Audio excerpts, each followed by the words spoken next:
সুপ্রিয় দর্শক, স্বাগত জানাচ্ছি কথোপকথনের এবারের বিশেষ এপিসোডে।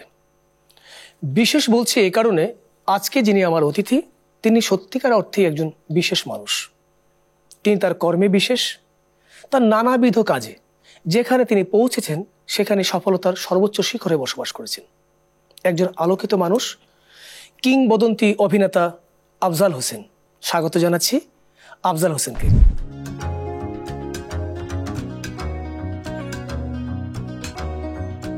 প্রথমে আপনার প্রতি ভীষণ রকমের কৃতজ্ঞতা জানাচ্ছি এবং আমি সম্মানিত বোধ করছি যে আপনি আমার অনুষ্ঠানে আসছেন। আমারও সম্মানিত বোধ হচ্ছে আয়োজনের মধ্যে আমাকে ডাকা হচ্ছে। Thank you, thank you. Afzal ভাই, একদমই শুরু করতে চাই মানে আমার জানার জায়গা থেকে। আপনার জন্ম সাতক্ষীরায়, ওইখানে কি বেড়ে ওঠা? ওখানে বেড়ে ওঠা। মানে কত দিন পর্যন্ত এখানে ছিলেন, কত বছর? এসএসসি পর্যন্ত। ও তো অনেক লম্বা সময়। তার মানে গ্রামের একটা লম্বা সময় আপনার কেটেছে। পুরো সময়টাই গ্রামে কেটেছে এবং শহরে আসবার মানে আমি এসএসসি পর্যন্ত পড়ার সময় কালটা পুরো কেটেছে পূর্ণাঙ্গ ভাবে। শহরের সঙ্গে তেমন যোগাযোগ ছিল না বললেই চলে। হঠাৎ করে শহরে আসতে হলে কি মানে পড়াশোনার জন্য? পড়াশোনার জন্য। এখন কি গ্রামে রেগুলার যাওয়া হয়? রেগুলার যাওয়া হয় না, সময় পেলে যাই। কিন্তু গ্রামকে তো মিস করেন খুব? না, অবশ্যই অনেক মিস করি। আবার গ্রামে গেলেও অনেক কিছু মিস করি। সন্তানরা বড় হয়েছে, তারা বড় হলে মনে একটা ইচ্ছা জেগেছিল যে আমাদের বাড়িঘর যেমনই ছিল ওই বাড়ির জন্য মায়া টান তো থাকার কথা, কিন্তু ওরা শহরে জন্মেছে, শহরে বড় হয়েছে। গ্রামে দাদা বাড়ি তাদের কাছে আকর্ষণীয় হবে কি হবে না, সে কারণে বহুকাল আগে আমরা সবাই মিলে একটা বাড়িও করেছি ওদের যাওয়ার জন্যে। ওরা যায়, পছন্দ করে, কিন্তু বাস্তবতা হচ্ছে যে আমরা 3 ভাই বোন, প্রত্যেকের নানান ধরনের ব্যস্ততা আছে। আর মা আমাদের সঙ্গে থাকতেন এবং মা যখন ইচ্ছা প্রকাশ করতেন আমরা সবাই মিলে যেতাম। মা নেই এখন, ওইভাবে আর যাওয়া হয় না। আমার ছোট ভাইটা নিয়মিত যাতায়াত করে, আমার বোনটা মাঝে মাঝে যাতায়াত করে, আমি অন্তত পেরে উঠি না। কিন্তু গ্রামকে তো মিস করেন খুব? অবশ্যই অনেক মিস করি। আগের সেই গ্রামটা আমরা তো সবখানে যেখানে রয়েছি, যদি একটা পাড়ায়ও থাকে এই ঢাকা শহরে কেউ, তিনিও বলবেন যে পাড়াটা আগের মতো নেই, পরিবর্তন। হ্যাঁ, বদলায় সেটা। তার মানে সুন্দরবনের একদম কাছ ঘেঁষে হচ্ছে আপনার গ্রাম। সুন্দরবনে কি রেগুলার যাওয়া আসা হতো? খুব কাছ ঘেঁষে না, দূরত্ব আছে, অন্তত ঘন্টাখানেক লাগে, ঘন্টা দেড়েক লাগে যেতে। একটা কথা আছে না যে মক্কার মানুষ হজ পায় না, তো সুন্দরবন কাছে থাকলে যে সুন্দরবন নিয়মিত যাওয়ার টান থাকে তা না। আমার প্রশ্নটা শুনে হঠাৎ মনের মধ্যে একটা কথা মনে পড়লো, গামছা। আমরা তো ছোটবেলায় গামছা ব্যবহার, বড়কালে এখন গামছা আর খুব একটা ব্যবহার করা হয় না, গামছার দিকে আমরা তাকাইও না। কিন্তু রাঙামাটিতে যখন যাই তখন ঝোলানো গামছা দেখলে তার বুননটাও দেখি, তার রংটাও দেখি, বোধ করি এই কারণে যে এটা একটা জায়গায় যখন যাই তখন ওই জায়গার প্রতি একটা আলাদা টান তৈরি হয়। আর কাছে যেটা, সেটাকে আমরা অত মনোযোগ দিয়ে অত আগ্রহ নিই। এটা একদমই ঠিক বলেছে, মানে হয় না যে আসলে তাই মক্কার মানুষ হজ পায় না। আসলে বাঘ দেখেছে সুন্দরবনে সরাসরি? না না, দেখিনি। দেখা হয়নি? হরিণ দেখেছি, বাঘ দেখা হয়নি, আর দেখতে চাইও না। কিন্তু কেন চান না? চাই না, আমার কাছে প্রাণীটিকে অত্যন্ত রাজকীয় মনে হয় এবং হয়তো অনেকেই শুনলে আপত্তি করবেন, সেটা হচ্ছে আমার মনে হয় মানুষের চেয়েও বড়, রাজাদের রাজ মনে হয় তাকে, চলন বলন তাকানো সবকিছু মিলিয়ে মনে হয় না দেখলেই ভালো। ঠিক আছে, ওর জায়গায় থাকুন, ওর গন্ডির মধ্যে। আফজাল ভাই, আপনি ঢাকায় আসলেন এই সালটা কবে? ঢাকা 70-এর সময় আমি এসেছি। হ্যাঁ, আমি 71-এ শুরুর দিকে এসেছি। আচ্ছা, তার মানে তখন তো দেশের পরিস্থিতি খুব বাজে। 70-এ আমি পাশ করেছি। 70-এ পাশ করে আমি কলেজে ভর্তি হতে আসি। আর্ট কলেজে ভর্তি হলেন? কয়েক মাস ক্লাস করার পর, ক্লাস চলছিল আন্দোলনের মধ্যেই, তারপর তো মুক্তিযুদ্ধ শুরু হয়ে গেল। ওই সময়টা কি তখন আপনি ঢাকাতেই ছিলেন নাকি? আমি ঢাকাতে ছিলাম 17-18 মার্চ পর্যন্ত, নাকি 15-16 এরকম পর্যন্ত। 25শে মার্চের আগে আপনি ঢাকা থেকে? হ্যাঁ, আমার মনে আছে যে আমি থাকতাম বাংলা মোটরে, একটা মেস, তার নাম ছিল সাতক্ষীরা মেস। তো মেসের নামই সাতক্ষীরা মেস। সাতক্ষীরা থেকে আসা লোকজন ওখানে থাকতো। তো তখন তো আন্দোলন চারিদিকে, তো ওটা হচ্ছে এখন মানুষ চেনে ওটাকে জহুরা মার্কেট। হ্যাঁ, জহুরা মার্কেট, হ্যাঁ হ্যাঁ হ্যাঁ। তো ওই মার্কেটের ভেতর দিয়ে আমরা দেখেছিলাম যে কলাপসুল গেট আটকানো ছিল, রাস্তায় আগুন জ্বালানো হচ্ছে, মিলিটারি আসছে, গুলি হচ্ছে। এই দৃশ্যটা দেখবার পর তারপর দিন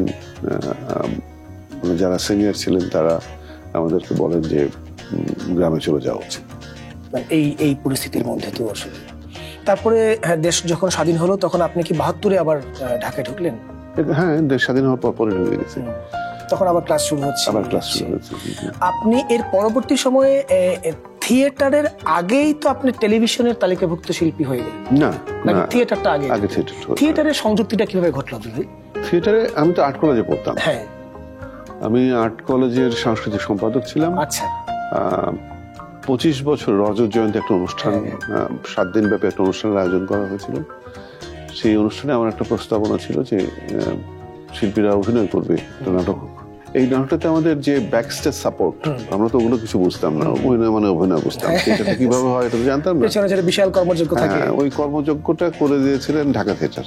আচ্ছা। অভিনয় শেষ হওয়ার পর ঢাকা থিয়েটারের পরিচালক উনি আমাকে বলেন যে তুমি কি সিরিয়াসলি থিয়েটার করতে চাও? তো শব্দটা আমার খুব কানে লেগেছিল। সিরিয়াসলি থিয়েটার করা কি? তার আগ পর্যন্ত তো থিয়েটার মানে অভিনয় করছি, এটা আবার সিরিয়াসলি থিয়েটারটা কি ওটা বুঝতে আমি ঢাকা থিয়েটারে জয়েন করি। আচ্ছা।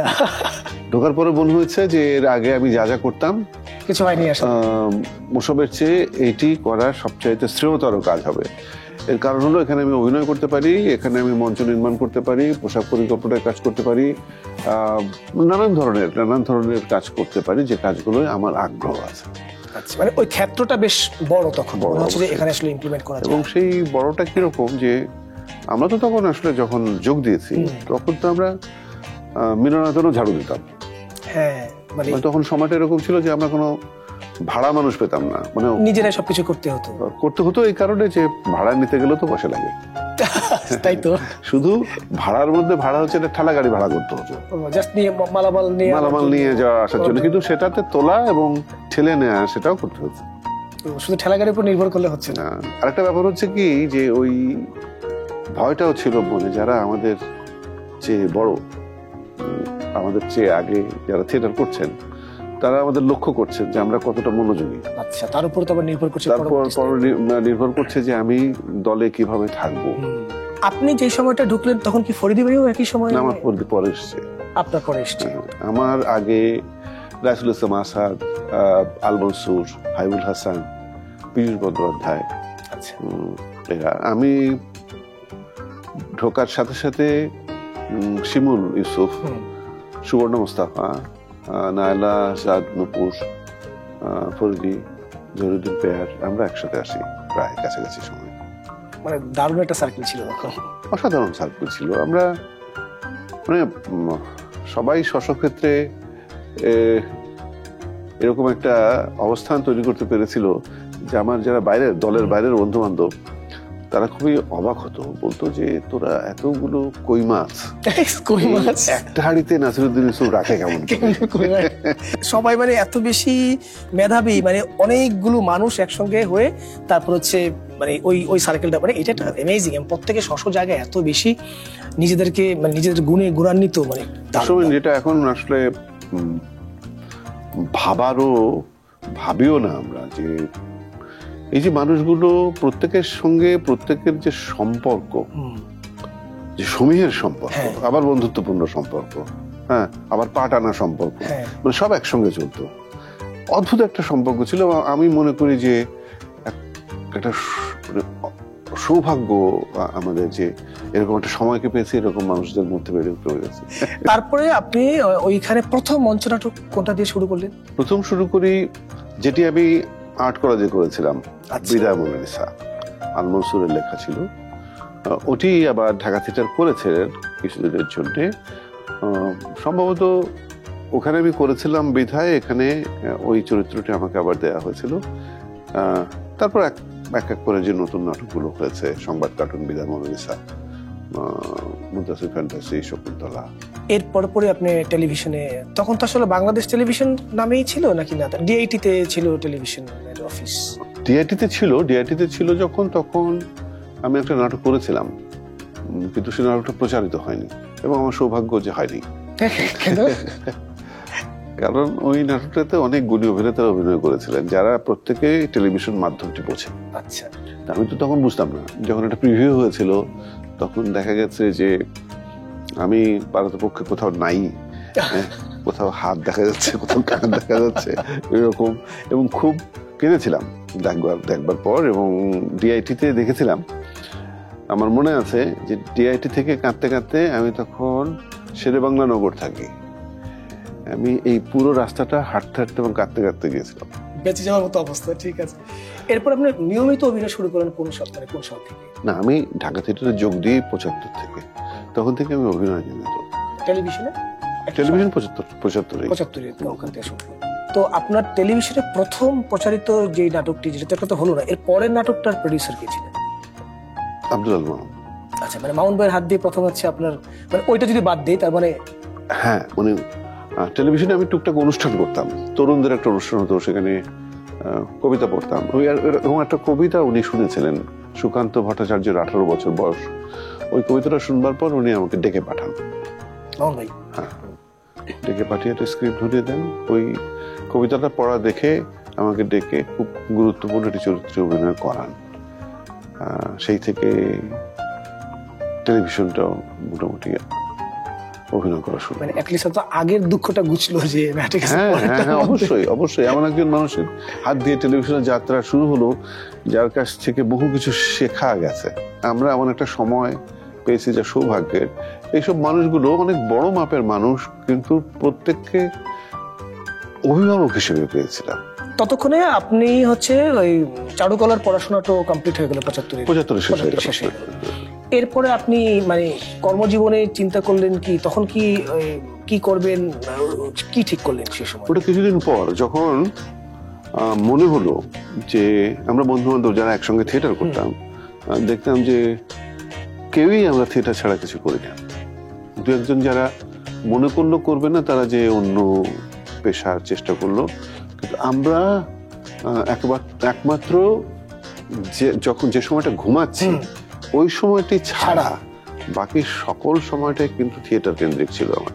পারস্পরিক সম্পর্ক, আড্ডা, মহড়া, নাটক, থিয়েটার। তখন আমাদের সবারই মনে হয়েছিল যে অভিনয় ছাড়া অন্য কিছু, এটাতেই আমরা একদম নিয়মিত এটাই করবো, মানে এটাই আমাদের পেশা হয়ে পরিচয় হবে। একটা পর্যায়ে গিয়ে মনে হলো যে আবেগের বাইরেও তো বাস্তবতা একটা বিষয় আছে। খেয়ে পরে তো বাঁচতে হবে। যখন পড়াশোনা করেছি তখন পরিবার থেকে টাকা এসেছে, থিয়েটার করার জন্য আসবে না, তখন মনে হচ্ছে যে কিছু একটা করা দরকার। আমি কখনো চাকরি বাকরির কথা ভাবিনি, আমার মনে হচ্ছে যে আমি আর্ট কলেজে পড়াশোনা করেছি, আমি ছবি আঁকতে পারি, আমি ডিজাইনিংটা বুঝি, আমি ইচ্ছা করলে এসব নিয়ে তো কাজ করতে পারি। আর বিজ্ঞাপনের প্রতি এক ধরনের দুর্বলতা ছিল, মানে এমন না যে বিজ্ঞাপন নিয়ে প্রতিষ্ঠান করবো তা না, মানে দুর্বলতা ছিল। কারণ বিজ্ঞাপনের ক্রিয়েটিভিটি আছে। বহু আগে থেকে রেডিওতে শুনতাম। হ্যাঁ, আমার যে গ্রামটা তো আসলে একেবারেই সীমান্তবর্তী গ্রাম, তার মানে আমাদের ওই দিকটা কিন্তু অনেক বেশি মানুষ, ঢাকার টেলিভিশন কিন্তু ওখানে পৌঁছাতো না। আচ্ছা, তার মানে দূরদর্শন, আকাশবাণী কলকাতা এগুলাই শোনা হতো, মানে ওই এলাকার লোকজন তাই দেখতো, তাই শুনতো। তখন বিজ্ঞাপন অনেক শুনতাম, রেডিওতে প্রত্যেকটা মানুষ বিজ্ঞাপন শুনতো। আর বিজ্ঞাপনের ভাষা, অভিনয় রেডিওতে খুবই ইন্টারেস্টিং ছিল। তো এই অনেকদিন পর আবার যখন মনে হলো যে একটা পেশা বেছে নিতে হবে, তখন মনে হলো যে এটি আমার জন্য উপযুক্ত হবে এই কারণে যে আমি তো এই কাজগুলো জানি, এগুলো বিজ্ঞাপনের কাজে লাগবে। এই মনে হলো যে ঠিক আছে, তাহলে এটা এই ক্ষেত্রেই কাজ করবো। আসলে কি খাবেন, মানে হ্যাঁ, সেটা হতে পারে। বইয়ের প্রচ্ছদ আঁকা শুরু করলেন, এটা কি আপনি ওই ইউনিভার্সিটিতে পড়াকালীন অবস্থাতেই? হ্যাঁ, এটা হলো আমি যখন তৃতীয় বর্ষের ছাত্র, জি, তখন আমার মাথায় একটা পোকা ঢুকলো যে এই বইয়ের প্রচ্ছদ, ইলাস্ট্রেশন, পোস্টার ডিজাইন, এগুলো সাধারণত করতেন আমাদের দেশের বড় বড় শিল্পীরা, আমাদের যারা সিনিয়র এবং অনেকেই শিক্ষকও ছিলেন।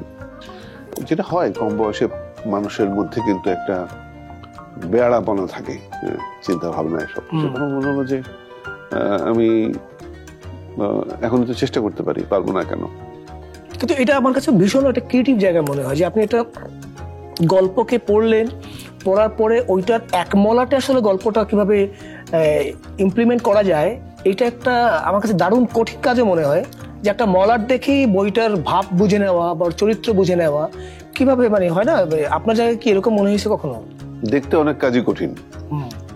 যদি আমরা দেখি যে ঘর মুছছে কেউ, সে মোছাটা তো কঠিন, কিন্তু যে মোছে সেখানে একটু উপভোগ করে, না হলে প্রতিদিন এটা সম্ভব না। হ্যাঁ, তো আমার মনে হয় যে এই কাজটা উপভোগ্য, যে আমি পড়ছি, সেই পড়াটা আঁকার মধ্যে আনবো। আর আবার ঘুরে ফিরে কথাটা আসে যে একটা সৌভাগ্যপূর্ণ সময় ছিল সেটা, যে তখন মানুষ একটা বইয়ের কাভার মনোযোগ দিয়ে দেখতো, একটা ইলাস্ট্রেশন মনোযোগ দিয়ে দেখতো, মানুষ আলোচনা করতো লেখালেখি নিয়ে। তো এগুলো খুবই অনুপ্রাণিত হওয়ার মতো বিষয়। মানে আমি এটা করে কি পাচ্ছি সেটা চাইতে এই অ্যাটমসফিয়ারটা আসলে উপভোগ করতে হয়। অবশ্যই এখন যেমন বিবেচনা করা হয়, অধিকাংশ সময় দেখি যে এইটা করলে আমি কি পাচ্ছি, কত টাকা পাচ্ছি, সবার আগে হিসাবটা করা হচ্ছে এটাকে। তখন একেবারেই মানুষের মধ্যে কত টাকা পাচ্ছে এই হিসাবটা ছিল না, বরং কাজটা করতে হবে, যে আমি করছি এবং সেটি প্রশংসিত হচ্ছে, মানুষের ভালোবাসাটাকে স্পর্শ করছে, ভালো লাগাটাকে স্পর্শ করছে। যারা টেলিভিশনে অভিনয় করতাম তারা তো কেউ পয়সার জন্য করতাম না, ভালো লাগতো, প্রেমের জায়গা থেকে। মঞ্চে অভিনয় এখনো যারা করে, আমি মনে করি এখনো মঞ্চটা বিশুদ্ধ আছে। এটার কারণটা হচ্ছে ওখানে অর্থের কোনো যোগ নেই। এখন মানুষ মানে মঞ্চকে আপনি এখন ভীষণ মিস করেন? অবশ্যই। আফজাল ভাই, আপনি সুন্দর করে কেমন কথা বলেন, সুন্দর করে কথা বলি, আপনি অনেক সুন্দর করে কথা বলেন। আমি মাঝে মাঝে মনে করি যে অনেক অসম্পূর্ণতা আছে, কথা আরো গুছিয়ে বলা যায়, কিন্তু সে যোগ্যতা নেই। আচ্ছা ভাই, 84 দিকে আপনি অ্যাডভার্টাইজিং শুরু করলেন, আপনি নিজে শুরু করলেন। তখন পর্যন্ত বাংলাদেশে বিজ্ঞাপনের চেহারাটা কিরকম ছিল, যদি মানে জানতে চাই ওই জায়গা থেকে? বিজ্ঞাপন ছিল, কিন্তু খুব বড় ব্যাপ্তির ছিল না। বিজ্ঞাপন শুধু ব্যবসার কাজে ব্যবহার করা পণ্য, তার বিজ্ঞাপন দরকার, বিজ্ঞাপন হতো, টেলিভিশনে বিজ্ঞাপন হতো, খবরের কাগজে বিজ্ঞাপন হতো, কিছু সামান্য বিলবোর্ড ছিল। এর বেশি করারও কিছু তখন ছিল না, কারণ খুব কম প্রতিষ্ঠান পণ্যের বিজ্ঞাপন তখন হতো। আচ্ছা, স্বাধীনতার পরে একটা লম্বা সময় মানুষের মধ্যে স্বপ্ন তৈরি হলো, যে সময়টা আমি বিজ্ঞাপন নির্মাণের সঙ্গে সংযুক্ত হলাম, বোধহয় সংযুক্ত হয়েছিলাম বলেই টের পেতে থাকি যে ক্ষেত্রটা বাড়ছে, মানুষের স্বপ্ন বাড়ছে, এই ক্ষেত্রটা বড় হচ্ছে। আর প্রথম যে বিজ্ঞাপনটা করেছিলাম, সেই বিজ্ঞাপনটা করবার পর মানুষ খুব পছন্দ করেছিল, এবং মানুষ খুব পছন্দ করার কারণে একটা সুযোগও তৈরি হয়েছিল। অন্যরা মনে করেছিলেন যে বিজ্ঞাপন হওয়া উচিত পণ্যকে সামনে নিয়ে আসবার জন্য। সেই প্রয়োজনটা আমরা বুঝতে পারছিলাম যে সকলেই মনে করছেন যে বিজ্ঞাপনটা হওয়া উচিত। সেটা হয়তো সাহস করে উঠছেন না, প্রক্রিয়াটা কিভাবে হবে ওইটা ভাবছিলেন না, নাকি তারা মানে আমি জানতে চাচ্ছি যে ওই সময় আপনি কি যোগ করলেন যাতে করে অন্যান্য ক্লায়েন্টও যারা একদম ভাবছিল আমরা করব, কিন্তু তারা করা শুরু করলো একটা দেখার পরে, বা নান্দনিকতার জায়গাটাও কিন্তু ওই সময় আমরা টের পাই যে একটার পর একটা যে টেলিভিশন কমার্শিয়াল হচ্ছিল আর কি। সময় লম্বা বিষয়, কিন্তু আমার যেটা মনে হয় যে প্রথমত বহুজাতিক কোম্পানি, কিছু বড় প্রতিষ্ঠান, এরা বিজ্ঞাপন করতেন। এখন যারা ব্যক্তিগত একটা হয়তো কোনো ব্যক্তিগতভাবে উদ্যোগ নিয়ে কোনো পণ্য তৈরি করছেন, তারা হয়তো তখন মনে করতেন যে এটার বাজার কতটুকু আছে, ফরমাল বিজ্ঞাপনে যাওয়া কত খরচের, এরকম ভাবে খুবই যে আমাদের দেশের খ্যাতিমান বিজ্ঞাপনের প্রতিষ্ঠান হয়তো একটু ভীতিও ছিল যে বিজ্ঞাপন বোধহয় খুবই এক্সপেন্সিভ কোন বিষয় হবে। আমরা যখন শুরু করি বোধহয় তারা একটা ভরসা পেয়েছিলেন যে ব্যাপারটা যেরকম ভাবছি ওরকম না, যাওয়া যাবে, সহ্য ক্ষমতার মধ্যে আছে। নিজেরা একটা বোঝাপড়া হতে পারে, বোঝাপড়ার মধ্যে দিয়ে আমরা এই কাজটা করতে পারি। তো সেটা হওয়াতে একটা উপকারও হয়েছিল। উপকার হচ্ছে এই যে একজনকে দেখে আরেকজন উৎসাহিত হচ্ছে, বুঝেছেন যে এটা করা দরকার। আর দর্শক সঙ্গে ছিলেন, মনে হয় সবচেয়ে বড় শক্তি সেটা, যে নতুন কিছু হলে সেটা অ্যাপ্রিসিয়েট করেছেন। সেই অ্যাপ্রিসিয়েট করার কারণে হয়তো আরেকজন মনে করেছেন, যেমন একটা উদাহরণ দিয়ে বলি আমি, যে শাড়ির বিজ্ঞাপন, যেটা মনে করে নিতে যে একটা নির্দিষ্ট সংখ্যক ক্রেতা আছে, যে এরাই শাড়িটা কিনবে, এরাই পরবে, এর বাইরে যে অন্য ক্রেতার একটা রুচির পরিবর্তন ঘটানো সম্ভব, এটা বোধহয় তখন ভাবা হতো না। আচ্ছা, মানে নতুন যে মানে ক্রেতা আবিষ্কারের ব্যাপার আছে, একটা বাজার ছিল, সেই বাজারটাকে কিভাবে আর একটু বড় করা যায়, সেটা আমরা বলি যে কেন না। কারণ শাড়িটা তো এমন না যে শাড়িটা মানে খুব ভালো পণ্য নয়, তা তো না, ইমেজের শুধু আমরা যেটাকে ইমেজ যোগ করতে পারি, ভাব যোগ করতে পারি, তাহলে আরেকজন তো আসলে উদ্বুদ্ধ হতে পারে যে কেন না, আমার দেশের শাড়ি বলে আমি কেন করবো। তো সেই জন্য আমরা কিছু বিষয় যোগ করি, যেমন ধরা যাক যে ধ্রুপদী সঙ্গীত দিয়ে হয়তো একটা শাড়ির বিজ্ঞাপন হচ্ছে, তখন যদি উৎপাদক মনে করতেন যে ধ্রুপদী সঙ্গীত বুঝবে নাকি, আপনি এটা গান বাজনা করেন, তাহলে কিন্তু ওই পরীক্ষা নিরীক্ষার লাভ হতো না, এবং ফল লাভ কি হতে পারে সেটাও দেখা হতো। কিন্তু তারা ওইটা আসলে সম্মতি দিতেন, হ্যাঁ ঠিক আছে, ওকে দিয়েছেন, এবং হয়েছে।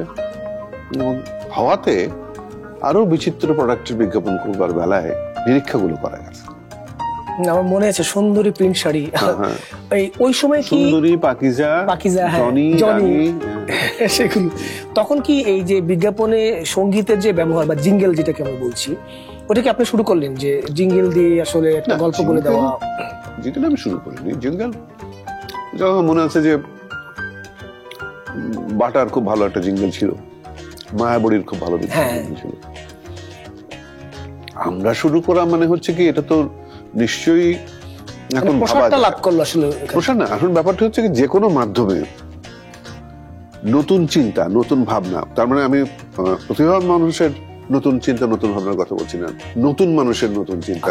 আমি যে কাজটা শুরু করতে গেলাম, বা আমরা যারা কাজ করতে এলাম, তারা তো একটা বয়সের ভাবনা নিয়ে এলাম, সেই ভাবনাটা কাজে লাগলো, এবং কাজে লাগার কারণে কর্মের যে ক্ষেত্রটা, সেটা একটু পরিধি বিস্তৃত হলো।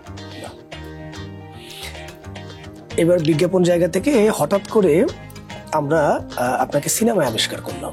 প্রথম সিনেমাতে বাজিমাত, এবং গানগুলো মানুষের একদম গ্রাম থেকে শুরু করে শহরে, মফস্বলে, সমস্ত জায়গায় হচ্ছে সেই সিনেমার গান মানুষের মুখে মুখে। দুই জীবন। প্রথম সিনেমা দুই জীবন নয়, প্রথম সিনেমা হচ্ছে নতুন বউ। আচ্ছা, যে সিনেমাটা অভিনয় করার বেলায় আমরা চারপাশ থেকে, আমাদের চারপাশ মানে তখন থিয়েটার, থিয়েটার কর্মীরা কেউ আসলে জিনিসটাকে ভালোভাবে নেয়নি, যে সিনেমায় অভিনয় কেন করতে হবে থিয়েটার কর্মীকে। কিন্তু আমরা একসঙ্গে ওই সিনেমায় অভিনয় করেছিলাম, আমাদের দল থেকে 3 জন, রাসেল আসাদ, আমি, সুবর্ণ মুস্তাফা, আর ফিল্ম থেকে ছিলেন ববিতা। ববিতা তখন খুবই জনপ্রিয় নায়িকা। আমি মনে করলাম যে প্রথম সিনেমা হিসেবে দেশের সবচাইতে বড় প্রযোজক এই ছবিটা করছেন, যার প্রচুর হিট ছবি আছে, এবং তিনি আমাদের বয়সী একটা ছেলে মেয়েকে নায়ক নায়িকা বানাচ্ছেন। এটা তো দুঃসাহসের ব্যাপার। কিন্তু অভিনয় করবার বেলায় বুঝলাম যে চিন্তা ভাবনার ফারাক আছে। ওই গল্প, ওই চরিত্রটি ছিল হচ্ছে প্রচলিত হিট ছবির ঘরানার, শুধু মানুষগুলো আমরা এখনকার। বুঝতে পেরেছি। তো সেটা খুব একটা স্বস্তিদায়ক ছিল না, এই জন্য আর মনে হয়েছিল যে সিনেমা করবো না। কিন্তু আবার সেই আব্দুল্লাহর মামুন উনি বললেন, শোনো, একটা সিনেমা করতে হবে। এই কারণে করতে হবে যে আমাকে অনেকে ভাবে আমি টেলিভিশনের সিনেমা করতে পারবো না, তার জন্য একটা চ্যালেঞ্জ। আর তোমাকে অনেকে ভাবে তুই টেলিভিশনে অনেক কিছু করতে পারবা কিন্তু সিনেমা কিছু করতে পারবা না। চলো ফাইট দিয়ে দিয়ে কেউ একটা চলো আমরা করি, একটা হলেও করি এটা। ওইভাবেই আসলে এই দ্বিতীয় ছবিটা করা, দুই জীবন। ফিল্মকে আমি পেশা হিসেবে নিতে পারতাম। কেন নিলেন না? আমি আমার পরে প্রশ্নটা সেটাই হতো। আমার মনে হলো যে সবাইকে দিয়ে সবকিছু হয় না। এই প্রসঙ্গে আর একটা বিষয় বলি, সেটা হলো তার অনেক পরে ফরিদি, আমরা তো খুবই ভালো বন্ধু ছিলাম, ফরিদি আমি সুবর্ণা। ফরিদি যখন সিদ্ধান্ত নিল যে সিনেমা করবে, তখন কিন্তু আমাদের বেশ রাতভর তুমুল তর্ক হয়েছিল, সুবর্ণা, আমি আর ফরিদি, আমরা ফিল্ম করা না করা নিয়ে। ফরিদির বিশ্বাস হচ্ছে যে পাশের দেশে নাসিরুদ্দিন শাহ, ওমপুরি, এরা তো ছবি বদলে দিয়েছে। তারপরে অভিনেতাকে কেন্দ্র করে নির্মাতারা যেসব ছবি বানাচ্ছেন, ওরকম একটা গ্ল্যামারাস ওয়ার্ল্ডকে পাল্টে দিচ্ছেন। তাহলে আমরা কেন না? অনেক পরে ও বুঝতে পেরেছে যে ওর অভিনয় সত্তার 20% উপরেও ব্যবহার করতে পারে না। এটা আরো অনেকেরই এই বক্তব্য যে ওকে করতেই হয়েছিল। এই কারণে আমার যেহেতু অভিনয় ছাড়া অন্য কিছু করার ছিল, আমি অন্য কিছু করাও উপভোগ করতাম। ফরিদি কিন্তু পরিষ্কার ছিল যে আমি অভিনয় ছাড়া কিছু করবো না। দুই জীবনের এত ব্যাপক সফলতা তখন আপনি কিভাবে উপভোগ করছেন? মানে হয় না, রাস্তায় বেরোচ্ছে লোকজন, আচ্ছা এই তো সেই গানগুলো মুখে মুখে।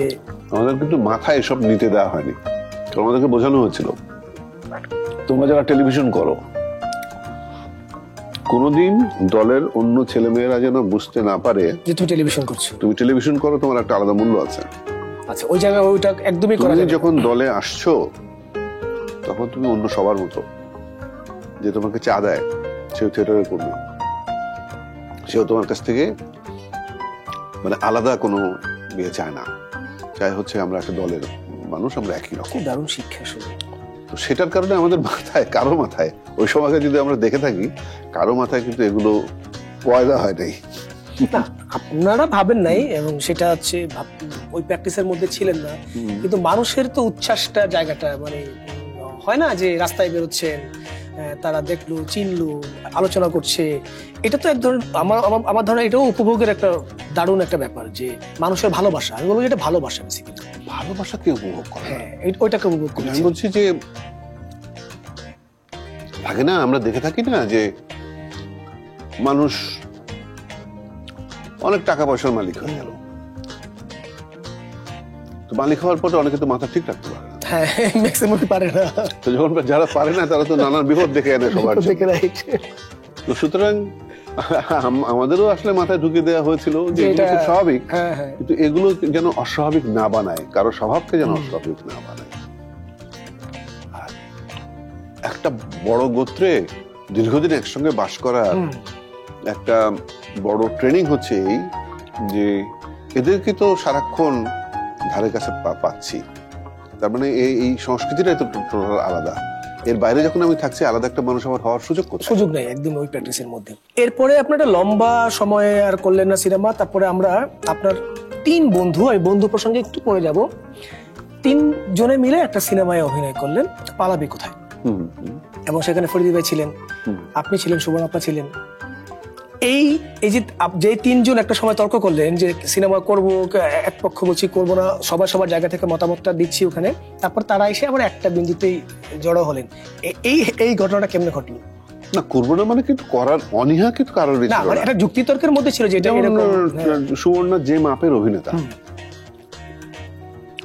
এরকম মাপের অভিনয় শিল্পী, এই তার দীর্ঘ এই জীবনে, অভিনয় জীবনে সিনেমার জন্য কি চরিত্র সে করার সুযোগ পেয়েছে? না, সে অর্থে ভাবে টেলিভিশনের প্রথম দিকে অসাধারণ কিছু চরিত্র অভিনয় করেছে, যার জন্য সে সুবর্ণা হয়েছে। ফরিদিও তাই। ফরিদি কিন্তু বেঁচে থাকা 20 বছর তেমন উল্লেখযোগ্য কিছু করার সুযোগ হয়নি, বরং তার আগের 10 বছর অনেক কিছু যা করেছে সেটাই কিন্তু আমরা এখন মনে করতে থাকি। সে কারণে যেমন সুবর্ণারও ধারণা ছিল যে ফিল্ম একজন অভিনয় শিল্পীকে তেমন বিশেষ কিছু দেবে না, কারণ তার তো একটা অভিজ্ঞতা ছিল, তার বাবাও তো অসাধারণ অভিনেতা ছিল, গোলাম মুস্তাফা। তো ও তো পাশ থেকে দেখতো যে বাবার কি যোগ্যতা আর বাবাকে কি করতে হচ্ছে। সে কারণে হয়তো ওর অতটা উৎসাহ ছিল না।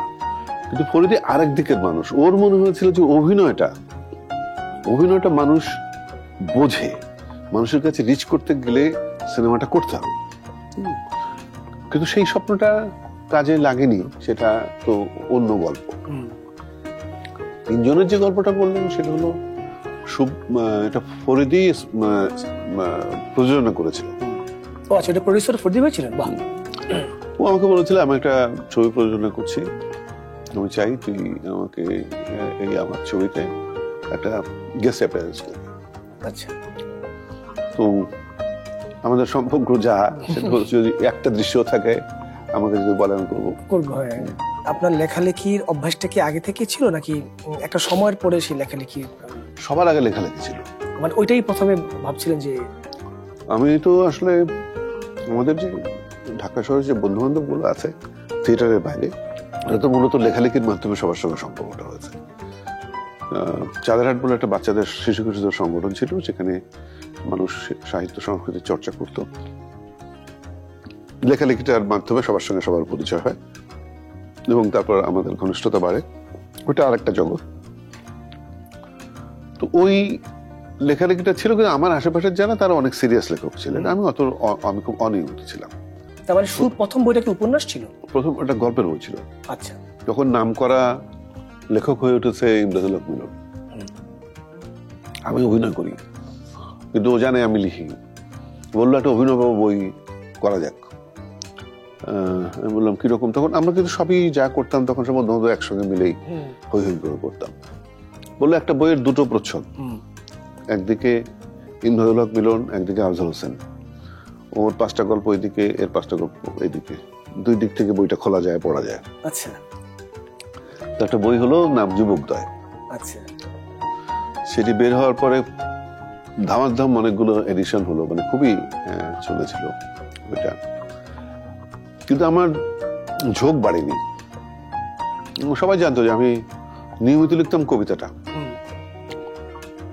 তো একবার অনেক বছর পর ফরিদুর রাজা সাগর আমাকে বলছে যে তোমার কবিতার বইটা বের করো। আমি কেন? মানে ওর তো কবিতার বই বের করার কথা না। তখন বললো যে না, আমাদের ওদের একটা পত্রিকা আছে আনন্দ আলো, সেটার 10 বছর পূর্তি বোধ হয়। ওইটা উপলক্ষে মানুষ তো ক্রয়পত্র করে, আমরা একটা কবিতার বই করব, কবিতার বই করে পত্রিকার সঙ্গে উপহার দেবো। আমি প্রথমে চিন্তা করে দেখলাম যে আমি গোপনে কবিতা লিখি, বন্ধু বান্ধবরা জানে, সেটা বই হয়ে বেরোবে, তারপরে উপহার হিসেবে যাবে। এটা কি ধরনের ব্যাপার না? তো বন্ধু বান্ধবের মধ্যে এটা নিয়ে আলাপ হলো। এক বন্ধু বললো অসুবিধা কি, ধর কেউ ওটা দিয়ে বাতাস খাবে, কেউ পাতা ছিঁড়ে বাচ্চা দুধ গরম করবে, অসুবিধা কি? মানে বইটা মানুষের হাতে তো পৌঁছায়। আর এটা যদি ধরে নি যে 10,000 প্রচার সংখ্যা হয়, তো 10,000 মানুষের কাছে বইটা তো গেল। কবির বই একবারে 10,000 তো মানুষের কাছে তো পৌঁছায় না রে। এটা বিরাট অপরচুনিটি। তো এই যে সাগরের মাথায় এসব বুদ্ধি আছে, করে ফেললো। এটার নাম ছিল হচ্ছে 3 রমণীর পাঠশালা। আচ্ছা, 3 নারীর পাঠশালা। 3 নারীর পাঠশালা। আচ্ছা, আপনার জায়গা থেকে আমি একটা জিনিস একটু বুঝতে চাই। সুবর্ণা আফজাল এই যে জুটিটা, এখনো এদেরকে সবুজ জুটি হিসেবে বলা হয়। তাদেরকে স্ক্রিনে দেখতে সকল বয়সের মানুষরা পছন্দ করত। এটা কি মানে আপনারা কাজ করছেন, আপনারা তো মাথা নিশ্চয়ই ছিল না যে এটা আসলে দর্শকের ভালোবাসায় নিয়ে গেছে নাকি? এটা উত্তম সুচিত্রা তো কখনো ভাবেন নাই যে আমরা চলো জুটি হয়ে যাবে। জুটির কথাটা তখনো পর্যন্ত আপনাদের মাথায় তো কেউ ভাবতে পারে না। জগতে কেউ কোনো অভিনয় শিল্পী ভাবতে পারে না যে তুমি আমি চলো অভিনয় করি জুটি হয়ে যাবো। এটা হয় না, দর্শক ভাবিয়েছে। এটা বানায় দর্শক, কারো ক্ষমতা নেই। না, আপনি এখন পর্যন্ত যা যা করেছেন সব জায়গায় আপনি আনন্দ নিয়ে করেছেন, একদম শুরু থেকে। এটা একটা দারুণ ব্যাপার। মানে এবং যে জায়গায় আনন্দটা নিয়ে আপনি করেছেন সেই জায়গাটা আপনি আসলে সোনা ফলিয়েছেন। না, আরেকটা বিষয় হচ্ছে কি, আমার যেটা মনে হয় যে আমরা তো পরিকল্পনা করে অনেক কিছু করি, কিন্তু ভালোবাসা দিয়ে করলে সেটার মধ্যে ভালো আছে। সেটা তো দেখতেই পাচ্ছি সেরকম। আমি ঠিক আসলে এই যে আমি বললাম যে আমি সম্মান করছি, আপনি যে কথাটা বললেন যে সোনা ফলিয়েছেন, আপনার ভাষায় ওটি আপনি প্রকাশ করেছেন নিজেকে। তবে মনে করি কৃতিত্ব আমার শুধু নয়, সময়ের সঙ্গে জড়িয়ে থাকা মানুষের, একটা কাজের সঙ্গে অনেক ধরনের মানুষ থাকে, প্রত্যেকের ভূমিকা। বিজ্ঞাপনে তখন সুর করেছেন আয়ুব বাচ্চু, রিপন খান, ফুয়াদ নাসির বাবু, এরা হচ্ছে সময়ের সেরা মানুষগুলো, খুব মেধাবী মানুষ এই সময়, তারা সময় দিয়েছেন। ক্যামেরায় আনোয়ার হোসেন বুলু কাজ করেছে, সালাউদ্দিন লাবলু কাজ করেছে, সমীর কুশারি কাজ করেছে, এরা ওই সময়ের খুবই খুবই প্রতিভাবান। ওই সময়ে যে মডেল ক্রিয়েট করে বা আপনি আপনার হাত ধরে যারা এসছে তাদেরকে মানুষ এখনো পর্যন্ত মনে রেখেছে, এটা সত্যি। আপনার জায়গাটা যেটা, যে আপনি ওই মানুষগুলোর মধ্যে ওই প্রতিভাটা দেখেছেন বলে তাদেরকে পিক করতে পেরেছেন। অবশ্যই অবশ্যই। আমি যতদূর জানি নোবেল ভাই, মৌয়াপা, ফয়সাল ভাই, পল্লব ভাই থেকে শুরু করে এরকম অনেক আমাদের চোখে যারা তারকা, এরকম আর কত মানুষকে আপনি এই জায়গায় এসে দাঁড় করিয়েছেন। 90 দশক পর্যন্ত যারা এসেছেন এইসব ক্ষেত্রে প্রত্যেকে বলা যেতে পারে, দু একজন ছাড়া প্রত্যেকে। বরং যেটি আমি এখন মাঝে মাঝে মনে করলে হাসি, সেটি হচ্ছে যে দুজনকে বাদ দিয়েছিলাম তাদের দুজনের নাম বলে, বাদ দেয়া মানে হলো তাদেরকে মনে হয়েছিল যে এখনো তারা তৈরি না। সেটা হচ্ছে একজন হচ্ছে চিত্রনায়িকা শাবনূর, হচ্ছে সালমান শাহ। ইমন, সালমান শাহকে আমি ছোটবেলা থেকে চিনি, বাচ্চাকাল থেকে চিনি। তো চিনি বলে মনে হয়েছে যে আচ্ছা ও আরো বয়স হওয়া উচিত, শাবনূরেরও মনে হয়েছিল যে আরো বয়স হওয়া উচিত। এছাড়া যাদের মনে হয়েছে তারা আসলে পেরেছে একদমই, এখনো পর্যন্ত তারা সেই জায়গাটা দাঁড়িয়ে আছে। তারপরে মাঝখানে আমাদের নতুন একটা আমরা ঘরানার সঙ্গে পরিচিত হলাম, OTT platform Ladies and Gentleman করলেন, যেটার পরিচালক ছিলেন মোস্তফা সরোয়ার ফারুকী। উনি যেই ঘরানার পরিচালক, আপনি যেই অভিনয়ের জায়গা থেকে যেরকম মানুষ, বা আপনি নির্দেশক হিসেবে যে জায়গায় মানুষ, অভিনয় করতে গিয়ে কি আপনার কখনো মনে হয়েছে যে জায়গাটা না ঠিক ক্ল্যাশ লাগছিল? আমার মনে একটা খুবই গভীরে একটা কষ্ট, মন খারাপ ছিল। সেটা হলো টেলিভিশনে যখন অভিনয় করতাম তখন আমাকে আদর্শবান, প্রেমিক, খুবই ভালো মানুষ এরকম চরিত্র ছাড়া অন্য কিছু ডাকা হতো না, এবং সেরকম দুঃখে কিন্তু আমি দুটো নাটক লিখেছিলাম। তো এটিতে যখন আমাকে বলে আমি খুবই উল্লসিত হয়েছিলাম মনে মনে, কারণ আমার জন্য খুবই চ্যালেঞ্জিং একটা ক্যারেক্টার ছিল। অভিনয়ে প্রত্যেক মানুষের একটা নিজের ব্যাপার থাকে, কিন্তু পরিচালকেরও কিছু ভূমিকা থাকে। ও ফারুকী অভিনয়ে আমাকে বদলে দিতে পেরেছিল, আর আমিও চাই যে আমি যেভাবে অভিনয় করি সেটার বাইরে যদি কেউ আমাকে দিয়ে কিছু করাতে পারে তো সেটা তো আরো আনন্দের হয়ে ওঠে। এই কারণে যখন আমি শেষ হওয়ার পরে দেখি আমি নিজেও একজন অন্য আফজল হোসেনকে আবিষ্কার করি। সেটা একদমই সত্যি। এবং আমরা তার পরবর্তী আমরা আরেকটা সিরিজে আপনাকে পেলাম, কারাগারে যদিও আপনার চরিত্রটা অত লম্বা ছিল না, কিন্তু শুরুতে একদম শুরু পর্বেতে আপনাকে যেভাবে শুরুটা করা হয়েছে, দর্শকের মনোযোগ আপনি কেড়ে নিয়েছেন। কারণ ওই প্রথম দৃশ্যে হয় না, একজন জাত অভিনেতাকে চেনার জন্য আসলে একটা শটটি যথেষ্ট। আপনি যখন চোখে সুরমা দিচ্ছিলেন, সুরমার টানটা দিয়ে যখন আপনি চোখটা বন্ধ করে তাকালেন, এইটা যে এইভাবে দিয়ে যে এটা করতে হয়, আপনি এত দারুণ ডেলিভারি করলেন।